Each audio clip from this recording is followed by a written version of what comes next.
quiet of the night where dreams take flight. Voices whisper softly, shining like the stars so bright. Every heart has a story, don't you ever forget. Let's open our minds, share the journey, no regret. Here we gather, a circle of hope, sharing laughter and tears, we learn just how to cope. Every tale we tell, it helps to heal our souls. In the space of understanding, together we become whole. So let the words flow, let the music rise.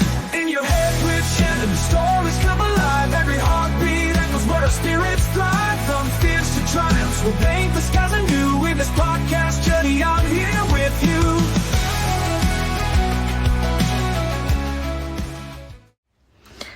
Hello, good morning, Shannon. How are you? This is Amy Ackers. I just wanted to say congratulations, 5 years on your podcast. That's so awesome. Yeah, I can't wait to take a listen. Just wanted to congratulate you on 5 years with the In Your Head with Shannon Standiford podcast. It's so incredible, and it's so important to open the discussion about mental health and have it be part of the dialogue and part of normal life. And it seems like you're doing your part to make that happen. So thank you. And yeah, congratulations again. I hope you have a wonderful day. Bye. Hey, Shannon, it's James. Happy birthday, brother. I'm glad you were born. I think I could tell something about you, dude. Even from your video. You are smart, you are funny, and you don't take yourself too seriously. I know this is true because I've never met someone who loved Buffy the Vampire Slayer who was any different. I've met Buffy fans all over the world, and I think that we all share these traits. And I'm a Buffy fan myself. I didn't make Buffy, I was in Buffy, so I get to be a fan if I want to. I'm not bragging, I didn't direct it, I didn't write it, but I'm not stupid. Buffy was an awesome show. It's one of the best shows I've ever seen in my life. So I can tell if we ever meet each other, and I hope we do, that we're going to have a great conversation. So I am going to read. Here's Spike. Hey, Shannon, here we go. I'm going to sing you a bit of a ditty. I've been rehearsing it. Understand you happy meals, you like this on your birthday. So here goes. Happy birthday to you. Happy birthday to you. Happy birthday, dear Shannon. Happy birthday to you and many more. Happy birthday, brother. It wouldn't be an episode where, some technological bullshit happened. So welcome back, Joe. Thank you. So, 2 times, you've been on the show twice now. Third, if, we hadn't lost that one episode, but that's neither here nor there. This is like our second time trying to record this, so like the first time had some technological interference. And as my camera decides to fall. We'll get It's it. fun. It's fun. It's fun. I swear. Okay, all right. Gotta love. So anyway, for those that don't know you, you had previously been on, and you had for a while the second highest or most listened to episode for a long time. You were battling Andy and Brandon for that. I think at some point you surpassed them tremendously. I think what was weird in all this was whenever I'd look at all the episodes, even after I took a break, I found that one of the episodes that I did where I was just, we're gonna move the camera right here to where it can't fall. There we go. All right, there we go. Anyway. So, I had an episode where it was just like I was bored and I didn't have a guest, so I had I answered questions that mostly I asked myself, and that's now up there with your episode as one of the most listened to episodes, and I was like, really? love that. That's not even a deep fucking episode, but all right. Yeah, whatever. So, in your first episode, the first time you were ever on the show, you had talked about your family growing up and your ex-husband and the stuff that you went through with that. And then we both decided that we were going to have you come back for a more updated version of what's life for you since then, because there's a lot of deep emotional shit that happened to you between then and now. But so for just a quick recap, what's life been like for you? Well, I've been married for 3 years now. Crazy. Told myself I was never gonna get married again, and here I am. But my husband is amazing. And then, fun fact, we did meet on TikTok, so it was a very quick and like spur of the moment thing. Um, Honestly, I wasn't planning on it. Obviously, I was the summer or the spring that I met him, that we started talking. I was very like nonchalant about it. I said, "Look, listen, I don't want anything serious right now. I just, me and my ex just broke up at the end of last year. It was like March, I think, so it was still fairly, new."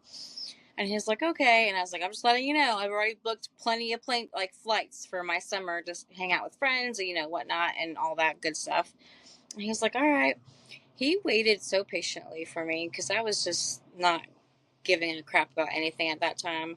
I went to Miami with my mom, went to Florida to see another friend, went to Denver to hang out with my friend Bentley for a weekend or two, I think. Just, I was all over the place. But yeah, he waited patiently and we ended up getting married that same year. So we got married very quickly. It was crazy. Crazy. Yeah, I Crazy. remember it was Yeah. yeah. It was very fun to watch it because honestly, in all technicality, you were one of the first ones that I knew personally that had the TikTok romance, and Hmm. you made it look and just seem like it was. Yes, there was some hassle to it, but it was worth it if you were really committed. So that's why, like, whenever I took my leap with uh with my fiance, I was like, fuck it, like if Joann can do it, I can do it. We both have shitty fucking luck with marriages. Yeah. Yeah. You know what though? In that short amount of time that we were long distance for like 6 months, I think, maybe if even that. But it just makes you realize, like, if somebody really wants to, they will. You know what I'm Mhm. saying? It Oh comes to yeah. spending, making that time, and I tell people that all the time now. When I see not just women, men too, like struggling with like their relationships, as to he just never has time for me, and whatever the excuse is, oh, I need to go do this, that, no time, sorry, can't text you, can't call you. My husband worked, even when he was in Virginia, he worked 12-hour shifts, but it was nighttime shifts. So he would he would stay up after his night shift and wait for me to wake up so we could FaceTime.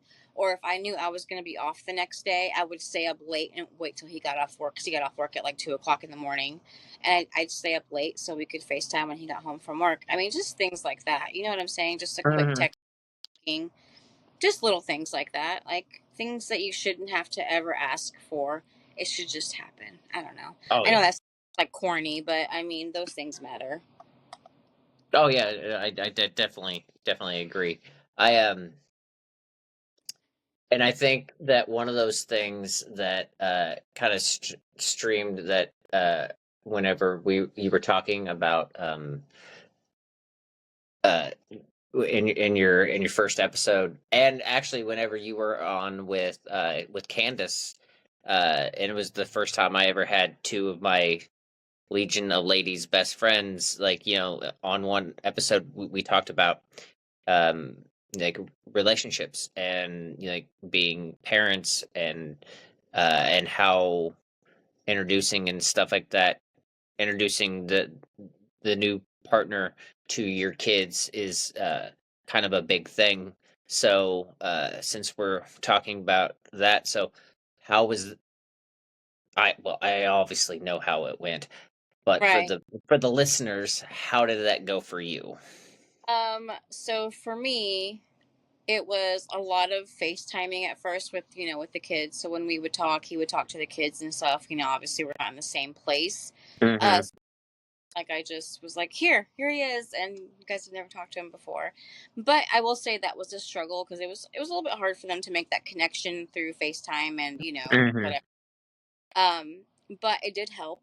And then so when we first finally all spent time together, it wasn't as awkward, I don't think. It definitely was a little awkward, of course, just because you don't know this person, besides, talking to them through FaceTime. And, um, but your partner really has to put forth that effort. I will say that. Like, you, obviously, they're kids, even though my kids are older, obviously, but you have to put in that effort.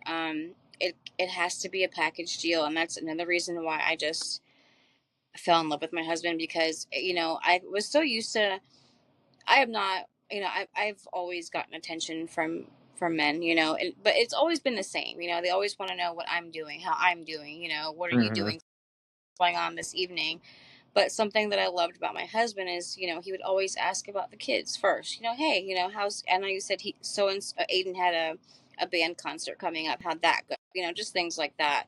It's just putting in that little bit of effort to say, okay, I want you, but I want all of you, not just you, if that makes sense. I don't know if Oh that no, makes no, sense. yeah, it definitely makes sense because it's to me that is a very important thing. Is like you have like yes, I'm with you, but like you have to like if you're going to be a part of my life, and knowing that I have kids, you need to at least acknowledge their presence, like try to be, concerned when things are going wrong, be, excited whenever like things happen, like understanding if, like, hey, you know, child A has, like a basketball game or a band concert or, this or that, like understand like, hey, sometimes, things just don't go like Yeah, the way that you want them to. Like I think whenever you're dating somebody in a long distance realm,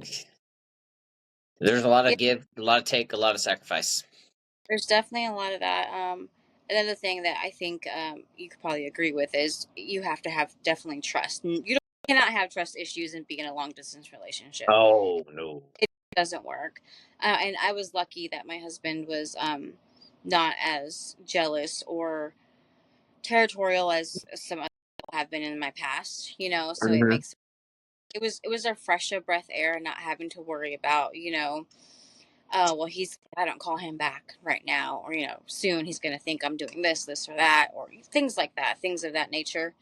So I don't know, it was a at the beginning it was a little bit rough, and I won't say that once we physically all lived together it wasn't rough, because I mean, like, very very well, even when I dated Nick, he did never lived here, obviously. He came and visited every other weekend, but that was pretty much it.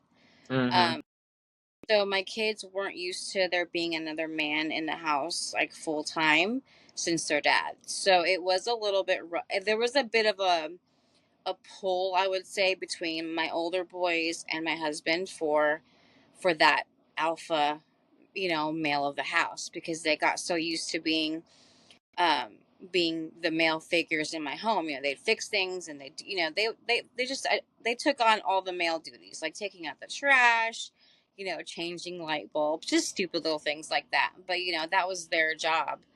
So that was a little bit of a power struggle at first, I think, when it came to actually being in the same house together. But I think once everybody got over that hump, it was kind of smooth sailing after that. Oh, that's good. Yeah, Yeah. that's always good. So we'll get it further into your relationship later. But because we're celebrating the 5 years, as somebody that's been on the show, and I know you've listened to you, well, ego wise, I like to think that you listen to it on a regular basis. But I know how busy of a person you are, so I know that would be a bullshit lie coming out of your mouth. Uh, but in the early days, I know you did listen to it. Because you'd give me like you'd send me messages and like, let me know like what you thought of the episode or something like that. Um, in the time that you since you showed up and since the time that I started it, like I personally can't believe it's been 5 years. Um, but do you have other than yours? Because as we're all egotists. We're all we all have a little ego. Like, oh, my episode's the best one. um, do you have any of the ones that you listen to uh that you were like, damn? To be honest, I really did like the one where you just answered questions. I don't know, you have a soothing voice. I also enjoyed the one that me and Candace did together because it was nice having like not a panel because there was only two of us, but just other opinions about the same question, about one question. So that's Mm-hmm. always nice. Someone else, even if they don't have the same opinion as you, just to have you know, that other POV. Oh yeah, yeah. Those, I do like. While I do enjoy a good one-on-one, whenever I'm able to get more than one guest at a time, it is always very interesting because you never that it goes off the rails pretty damn quickly if you don't try to contain it. Um, but now, like, and what I love about this show the most is how I went from, just an audio to now going into a video and being able to, put it on like on YouTube, which I always tell everyone whenever I have them now, do these interviews now that like, okay, you can look as like if you want to look fine as hell, go ahead. But if you want to like just come in like no makeup, looking like a swamp creature, that's up to you. It's going on the internet either way. But listen, it is what it is. Yeah. Um, so I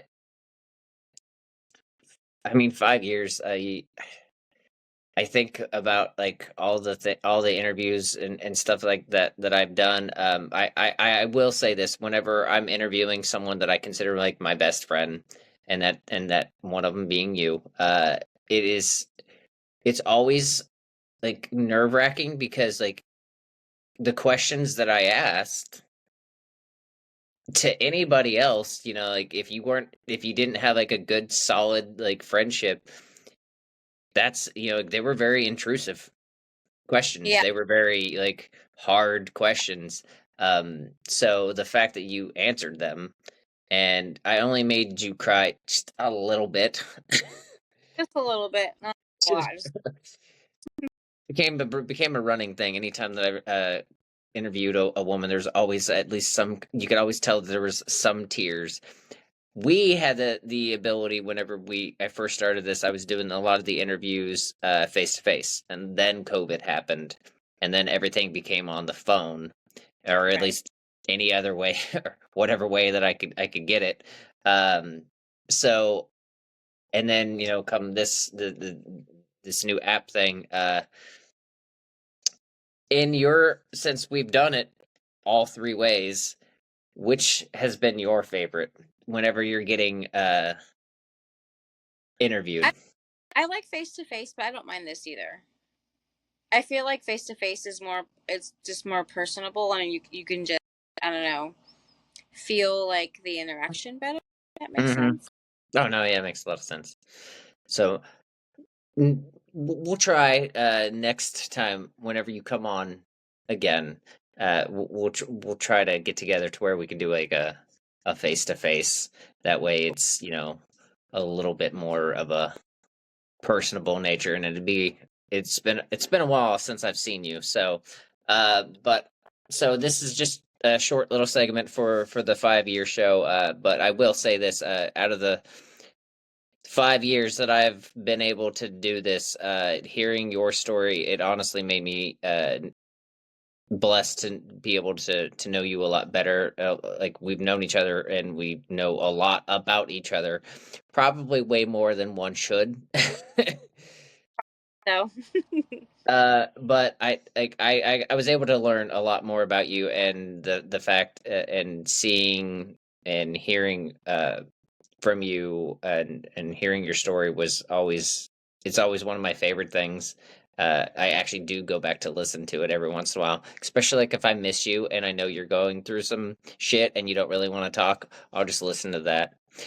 But before we go, you mentioned TikTok with and I've watched a lot of your TikToks before, and I've seen you go on a lot of these epic rants and stuff like that. Oh yeah. And they were very highly entertaining for me. What does and TikTok has done a lot for this show. I brought in a lot more viewers and listeners to the show. So what does that app mean to you? Um, it it means a lot to me.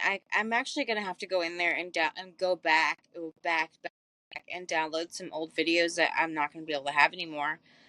I mean, I've made some lifelong friends on there, obviously. It's been some extra money when I've needed it here and there. Um, the most important thing for me is that's where I met my husband, you know? Mhm. And that's not something that you'll be able to recreate anywhere else. You know, I've seen all the other apps that you can't, that everyone's downloading and, and joining, but it's just not going to be the same. So for me, it's a lot of good memories. I don't think I've ever had any bad memories on TikTok. So it's always been a source for me to kind of immerse in it and say things that I wouldn't say on Facebook or things that I wouldn't post on Snapchat because I have people in real life there. You know, TikTok's like a fantasy world, almost. So Mm. I'm gonna, I'm definitely gonna miss that. Yes, it is one of those things where the app has done a lot. I've seen the good that can come out of it, and I've seen just with my life and like my friends' life how interacting with different people can change your entire existence. Because like I met my fiance, you met your husband. I know friends of mine that met their significant other on there.